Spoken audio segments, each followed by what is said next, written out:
Hello everyone, নমস্কার। কি অবস্থা, কেমন আছো সবাই? আশা করছি খুব খুব ভালো আছে সবাই। আমরাও ভালো আছি তোমাদের আশীর্বাদে, ঈশ্বরের কৃপায়। আর তোমরা যে যেখান থেকে আমার ভিডিওটা দেখছো তোমাদের সবাইকে অনেক অনেক ওয়েলকাম। আশা করছি ভিডিওটা ভালো লাগবে তোমাদের, পুরো ভিডিওটার সাথেই থেকো। তো আজকে হচ্ছে একাদশীর পারণ।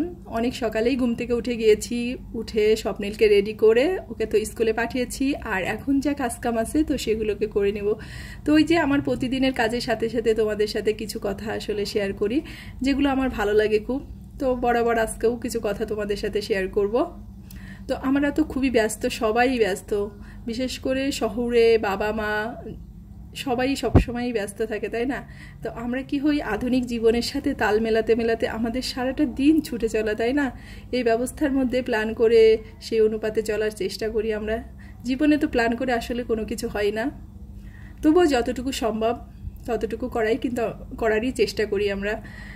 তো আমরা এই ব্যস্ত জীবনে অনেক সময় কি হয়, আমরা যারা হাউস ওয়াইফ আছি বা বাইরে ওয়ার্কিং ওম্যান আছে, তো দেখবা আমাদের উপরে একটু দায়িত্বটা কিন্তু বেশিই থাকে। সেটা হচ্ছে সংসারের ক্ষেত্রে বলো বা আর যে কোনো ক্ষেত্রেই বলো না কেন, আমার এটা মনে হয় যে আমরা কিন্তু সংসারটাকেও সামলাই, সাথে সাথে সংসারে আরও কিন্তু বাড়তি যে মানে বাচ্চার ঝামেলা বলো, সংসারের অন্যান্য আদার চিন্তাভাবনা কিন্তু আমাদের একটু বেশিই মনে হয় যে ভাবাই সবসময়।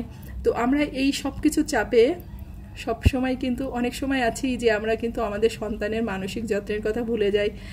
আর এটা কিন্তু যখন আমাদের ছোটোবেলাতে ছিল, যখন আমরা 90-এর দশকে বা 80-এর দশকে যেসব আর কি যারা ছিলাম, তো তাদের কি হয়েছে, তাদের কিন্তু তাদের বাবা মাকে নিয়ে এত তাদের সন্তানকে নিয়ে চিন্তাভাবনা করতে হয়নি। কিন্তু বর্তমান সময়ে আমাদের সন্তানকে নিয়ে কিন্তু ভীষণ চিন্তাভাবনা করতে হয়। তার অনেকগুলো কারণ আছে। এক হচ্ছে শহরের পরিবেশটা একটা অন্যরকম। তো এখানে আমরা বাচ্চাকে ছাড়তে পারি না, না বাচ্চার জন্য প্রয়োজনীয় পর্যাপ্ত খেলার জায়গা আছে বা ব্যবস্থা আছে। সবসময় তাদেরকে স্কুল থেকে আসার পরেই বাসার মধ্যে থাকতে হয়। এতে কিন্তু তাদের মানসিক উপরে একটা চাপ পড়ে কিন্তু, তাই না? তো আমরা কি করি, এখন বর্তমান যে আধুনিক মারা আছি, তো আমরা তো সবসময় স্মার্টফোনে ব্যস্ত থাকি। মানে যতটুকু সংসারের কাজ ততটুকু তো করি, তারপরে বাকিটা সময় অনেকেই আছি যারা, সবাই না, স্মার্টফোনে ব্যস্ত থাকি। আর আমাদের দেখতে দেখতে আমাদের সন্তানেরা কিন্তু সেগুলোই শেখে। বেশিরভাগ বাচ্চা যাদের কিন্তু মূল শিকড়টা গ্রামেই। তো আমরা যে কোনো ছুটি হোক বা একটা অনুষ্ঠানে হোক, আমরা কিন্তু গ্রামে যাই ঘুরতে। তো যেখানে আমাদের সব কিছু, তাই না? তো ওখানে গেলে কি হয়, অনেক শহরে বাচ্চারা আছে যারা আসলে গ্রামীণ পরিবেশের সাথে নিজেকে অ্যাডজাস্ট করে নিতে পারে না, কারণ ওরা শহরে একভাবে বড় হয় আর ওখানকার পরিবেশটা আরেকটু অন্যরকম, তাই না? তো আমাদেরকে আসলে সবসময় শেখানো উচিত যে যে তুমি যেটা পছন্দ করো বা তোমার পছন্দ অনুযায়ী কিন্তু সব কিছু চলবে না। প্রবাহের সাথে চলা, যেটা বলতে চাচ্ছি আমি, যে বাচ্চাদের প্রবাহের সাথে চলা ধারণাটা শেখানো উচিত। বাচ্চাদেরকে সবসময় সব পরিবেশেই নিজেকে মানিয়ে নিয়ে চলতে শেখাটা অত্যন্ত আর কি গুরুত্বপূর্ণ আমি মনে করি। তো আমি সবসময় চেষ্টা করি আমার বাচ্চাকে এগুলো শেখানোর। তারপরে বর্তমান যেটা বললাম, স্মার্টফোনের যুগ। তো স্মার্টফোনের থেকে তো বাচ্চাদের দূরে রাখা কোনোভাবেই সম্ভব না। তবে একটা কাজ করতে পারি, সেটা হচ্ছে দিনের একটা নির্দিষ্ট সময় আর কি দিতে পারি যে তুমি এই সময়টায় এই 10 মিনিট অথবা 20 মিনিট বা আধা ঘন্টা তুমি এই মোবাইলটা দেখতে পারবা। তো তার বেশি সময় দেখা সম্ভব না। তো এইভাবে আর কি আস্তে আস্তে হয়তো বাচ্চারা এটাও করতে চাবে না, কিন্তু একসময় দেখবা যে তারা এইভাবেই আর কি অভ্যস্ত হয়ে যাবে, আর তখন তারা সেটা মেনে নেবে। আর আমার মনে হয় আরেকটা গুরুত্বপূর্ণ বিষয় যেটা হচ্ছে বাচ্চাদেরকে শেখানোটা খুবই জরুরি, সেটা হচ্ছে পরিষ্কার পরিচ্ছন্নতা। সবসময় নিজেকে পরিষ্কার পরিচ্ছন্ন রাখার পাশাপাশি নিজের জায়গা, বাসা বা সে যেখানে থাকে সে জায়গাটা আসলে পরিষ্কার পরিচ্ছন্ন রাখতে হবে। এই জিনিসগুলো তাকে বোঝাতে হবে।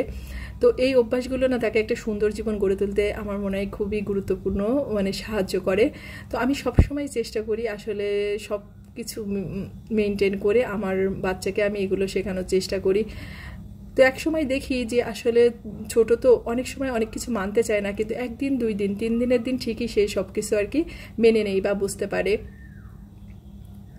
আর এই অভ্যাসগুলো বাচ্চাদেরকে কিন্তু মানসিকভাবে শক্ত করে তুলতে অনেক বেশি সাহায্য করে, কারণ বর্তমান পরিবেশ বা বর্তমান যুগের সাথে তাল মিলিয়ে চলাটা অত্যন্ত জরুরি, তাই না? তো আমাদের বাইরের যে পরিবেশ আর বাসার পরিবেশটা কিন্তু অনেকটাই পার্থক্য। আমরা বাসায় যেভাবেই থাকি, বাইরে বাচ্চাদেরকে যখন ছাড়ি তখন কিন্তু পরিবেশটা একদম পুরোটাই ভিন্ন থাকে।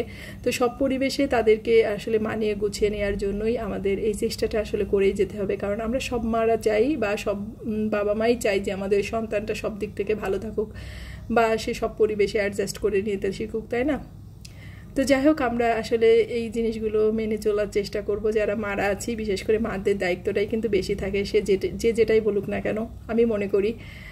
তো এদিকে কথা বলতে বলতে অনেক কাজ করে নিয়েছি। আজকে পারণের দিন, তো পারণের দিন আজকে ভাবছি যে একটু মানে সকালবেলা এই যে সিদ্ধ ভাত রান্না করব। তো খিচুড়ি রান্না করতে চেয়েছিলাম, তো স্বপ্নিলের বাবা বলছে খিচুড়িটা করার দরকার নেই গরমের মধ্যে।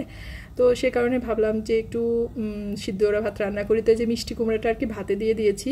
তো মিষ্টি কুমড়াটাকে আগে একটু ভালো করে ফুটিয়ে নিলাম, কারণ পোলাও চাল মানে চিনি গুঁড়া চাল যেহেতু সিদ্ধ ভাতটা রান্না করব, তো ওই চালটা তাড়াতাড়ি ফুটে যাবে, মিষ্টি কুমড়াটা সিদ্ধ হতে একটু বেশি দেরি লাগবে। তো সে কারণে মিষ্টি কুমড়াটাকে আগে একটু সিদ্ধ করে নিলাম। নিয়ে এই যে তার ভিতরে চালটাকে দিয়ে একটু কাঁচামরিচ দিয়ে দিয়েছি আর খানিকটা সর্ষের তেল দিয়ে তো ভাতটাকে আর কি রান্না করে নেব। তো এই ভাতটা কিন্তু খেতে ভীষণই ভালো লাগে, তবে এই ভাতটা কিন্তু শীতের দিন খেতেই বেশি মজা। তো অবসর আর কি এইভাবে এই খাওয়া হয় আর কি, কিন্তু শীতের দিন খেতেই বেশি মজা ঠান্ডার মধ্যে। তো যাই হোক, এখানে যে মিষ্টি কুমড়াটা সিদ্ধ হয়ে গেছে, তো মিষ্টি কুমড়াটাকে উঠিয়ে একটু কাঁচা মরিচ, সর্ষের তেল আর লবণ দিয়ে মাখিয়ে নেব। তো এর ভিতরে আর কিছু দিব না। আর পাশের চুলাতে একটু আলু সিদ্ধও বসিয়েছিলাম, তো আলুটা হয়ে গেছে। এখন সব ভর্তাগুলোকে মেখে আর কি স্বপ্নিলের পাপাকে খাবারটা দিয়ে দেব। তো এখানে হচ্ছে মিষ্টি কুমড়াটা মেখে নিচ্ছি, আর স্বপ্নিল স্কুল থেকে চলে এসেছে, ওকেও আর কি খাবারটা দিয়ে দিব। তো অনেক দিন পরে আর কি মিষ্টি কুমড়া ভাতে এটা মাখাইলাম। আর মিষ্টি কুমড়াটা মানে অনেক পাকা ছিল, তো ভীষণই মিষ্টি ছিল। আর এই খাবারটা কিন্তু বাচ্চাদের জন্য একদম পারফেক্ট। আমি তো স্বপ্নিলকে ছোটোবেলায় এরকম সিদ্ধ ভাতই বেশি বেশি করে আর কি সকালের টাইমে এটাই আর কি দিতাম, মানে মিষ্টি কুমড়া দিতাম, একটু গাজর দিতাম, তারপর একটু কাঁচা কলা দিয়ে এভাবে চিনি গুঁড়া চাল দিয়ে সুন্দর করে সিদ্ধ করে আর কি ওকে দিতাম। তো বাচ্চাদেরকে ছোটোবেলায় এই খাবারটা দিলে কিন্তু অনেক ভালো হয়, কারণ এতে সব ধরনের পুষ্টিগুণই থাকে। অনেক সময় বাচ্চাদের কি হয়, মিষ্টি কুমড়া খেলে আমাশার অনেক সময় ভাব হয় বা পেঁপেতে সমস্যা হয়। তো মিষ্টি কুমড়া, পেঁপে এগুলো অনেক সময় কি হয়, এইভাবে জলের ভিতরে সিদ্ধ করে ওটাকে তুলে রেখে ওই জলের ভিতরে একটু ভাত রান্না করে দিলে কিন্তু সেটাও বাচ্চাদের জন্য অনেক পুষ্টিগুণ, মানে সবজির মধ্যে যে পুষ্টিটা থাকে সেটা কিন্তু পুরো ভাতের মধ্যেই চলে যায়। তার সাথে এই যে খাঁটি ঘি, তো ঘিটা আমাদের সবাই খুবই পছন্দ করে, আর এই ভাতের সাথে একটু ঘি হলে যা মানে জমে যায় কি বলবো তোমাদের। তো এখন আমরা সবাই খাওয়া দাওয়া করে নেব। আর এখন তো আমার প্রতিদিনের একটা কাজ হয়েছে, সেটা হচ্ছে যে স্বপ্নিলের ব্যাগ আর স্কুল ড্রেস। কি বলবো তোমাদের, মানে ও প্রতিদিন স্কুল থেকে ব্যাগটা এত পরিমাণে ময়লা করে নিয়ে আসে, মানে প্রায় দিনই তো বৃষ্টি থাকে, তো কাদা থাকে, আর তার সাথে ব্যাগ হচ্ছে মাটিতে পড়ে যায় ওদের। যেহেতু টিন শেড ঘরে ক্লাস হচ্ছে, তো ফ্লোরটা তো পাকা না, মাটি, তো সে কারণেই মানে প্রতিদিন এত পরিমাণে ব্যাগটা ময়লা হয় যে পরের দিন আবার যে ওটাকে স্কুলে নিয়ে পাঠাবো সে অবস্থাটা থাকে না। তো এখন এই কারণে দুইটা ব্যাগ করেছি, এই ব্যাগটাকে স্কুলে দিই আর একটা হচ্ছে কোচিংয়ে দিই। আসলে এক্ষেত্রে না কিছু বলারও থাকে না, কি বলবো বলো, কারণ বলে যে মা আমি ইচ্ছা করে ফেলি না, সব বন্ধুরা থাকে তো সবাই দুষ্টামি করে, আর বাচ্চারা তো একটু দৌড়াদৌড়ি ছোটাছুটি করবেই, তাই না? তো যাই হোক, একটু কষ্ট হলেও আর কি প্রতিদিন ধুয়ে দিচ্ছি, কিন্তু সমস্যা হচ্ছে ব্যাগটা শুকানো নিয়ে। পরের দিন পর্যন্ত ব্যাগটা আসলে এখন দুপুরের দিকে রোদ উঠলে শুকিয়ে যায়, কিন্তু যদি বৃষ্টি ওয়েদারটা থাকে তাহলে আর কি শুকাতে চায় না। তো যাই হোক, এখন হচ্ছে এই যে ব্যাগটাকে একটু রোদ্রে দিয়ে রাখবো, যেহেতু হালকা হালকা রোদ উঠেছে। আর স্বপ্নিলের তো আম মাখা ভীষণ প্রিয়, তো আমি আজকে না দুপুরে সময় পাইনি, দুপুরে রান্নাটা করতেছিলাম, তো ওইদিকে দেখি যে ও আর কি নিজে নিজে আম মাখা করে খাচ্ছে। তো এই যে আমটাকে নিজেই মানে সিলে নিয়েছে বটি দিয়ে, তারপরে এই যে কুড়িয়ে নিয়েছে কুড়ানিতে, আর খেজুরের গুড় দিয়ে কাসুন্দ দিয়ে আমটাকে মেখে খাচ্ছে। মানে ও হচ্ছে ওর পাপার মতো একটু টক টক আর এইভাবে মাখা টাকা জিনিস খেতে অনেক পছন্দ করে। তো এই যে ওর মামা আর কি ওকে একটু কাঁচামরিচ ভালো করে ডলে আর কি মেখে দিচ্ছে। তো এদিকে আমি দুপুরে রান্নাটাও করে নিয়েছি, একটু কলমি শাক করেছি, আর ওদিকে ঝিঙে রান্না করেছি, আর ডাল রান্না করেছি ডাঁটা দিয়ে ঝিঙে দিয়ে। তো আমার হাজবেন্ড আবার এইভাবে ডালের মধ্যে ঝিঙে খেতে খুবই পছন্দ করে, আস্তে আস্তে ঝিঙে। তো আমার তো এটা সহ্যই হয় না, কিন্তু কি করব, পছন্দ করে, তো এই জন্যই আর কি রান্নাটা করা। তো যাই হোক, আজকের ভিডিওটা এ পর্যন্তই। সবাই ভালো থেকো, সুস্থ থেকো, আর অবশ্যই সাবধানে থেকো। তোমাদের সাথে দেখা হচ্ছে পরবর্তী ভিডিওতে।